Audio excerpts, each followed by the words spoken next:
Breaking news आहे सखर खां मुबैना police तशद्दुद में फ़ौत थियल कैदीअ जे लाश वारसन हवाले कयो वियो आहे। पनोआकिल पुलिस मुबैना तशद्दुद में फ़ौत थियल चेतन दास जो मड़ वारसन हवाले कयो वियो आहे। पुलिस 3 ॾींहं अॻु चेतन दास खे गिरफ़्तार करे बदतरीन तशद्दुद कयो। मुखी ईश्वर लाल जो इहो चवणु आहे। असां सां ख़बर शेयर कई पिया चेतन दास खे वैश्याणो तशद्दुद करे शराब रखण जो केस दाख़िल कयो वियो। मुखी ईश्वर लाल जो चवणु आहे IG सिंध ऐं DIG सखर नोटिस वठी इंसाफ़ ॾियारीनि। असां सां ख़बर शेयर कई पिया सखर मां मुबैना पुलिस तशद्दुद में फ़ौत थियल कैदी जो लाश वारसन हवाले कयो पियो आहे। पनोआकिल पुलिस जे मुबैना तशद्दुद में फ़ौत थियल चेतन दास जो मड़ वारसन हवाले कयो वियो आहे। पुलिस 3 ॾींहं अॻु चेतन दास खे गिरफ़्तार करे बदतरीन तशद्दुद कयो हो। मुखी ईश्वर लाल जो इहो चवणु आहे चेतन दास खे वेश्याणो तशद्दुद करे शराब रखण जो केस दाख़िल कयो वियो।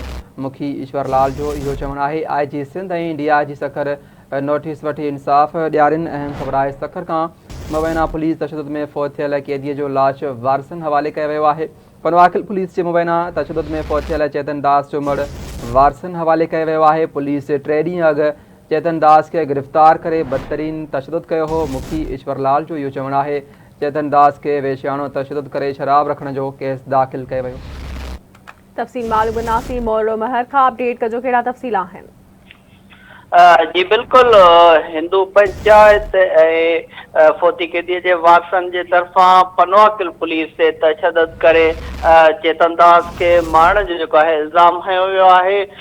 सखर सेंट्रल जेल में फ़ौत थी वियल कैदी चेतन दास जो जेको लाश आहे उहो सिविल अस्पताल मां पोस्टमार्टम कराए हींअर जेको थोरी देरि पहिरियां वारसन हवाले कयो वियो आहे। उन हवाले सां वारसन ऐं हिंदू पंचायत सखर जे मुखी ईश्वर लाल जे तरफ़ां इहो इल्ज़ाम हयो वियो आहे त 3 ॾींहं अॻु पनोआकिल पुलिस जेको आहे चेतन दास खे जेको आहे गिरफ़्तार करे उन जे ख़िलाफ़ जेको आहे शराब जो केस दाख़िल कियो वियो ऐं पनोआकिल पुलिस चेतन दास जे मथां जेको आहे वेश्याणो तशद्दुद कयो वियो हो जंहिंजे करे हुनजो मौत थियो आहे। मुखी ईश्वर जो चवणु आहे त चेतन दास जे जिस्म ते जेको आहे तशद्दुद जा निशान बि हुआ मौजूदु आहिनि ऐं हुन जे जिस्म मां रत बि वही रहियो हो। हुनजे तरफ़ां ऐं वारसन जे तरफ़ां IG सिंध DIG सखर पीर मोहम्मद शाह SSP अमजद शेख खां इहो मुतालबो कयो आहे त जेके चेतन दास ते तशद्दुद कंदड़ ज़िम्मेवार अहलकार आहिनि उन्हनि जे ख़िलाफ़ कार्रवाई भी कई वञे। वाक़े जो केस दाख़िल करे मुतासिर जेका हिंदू पंच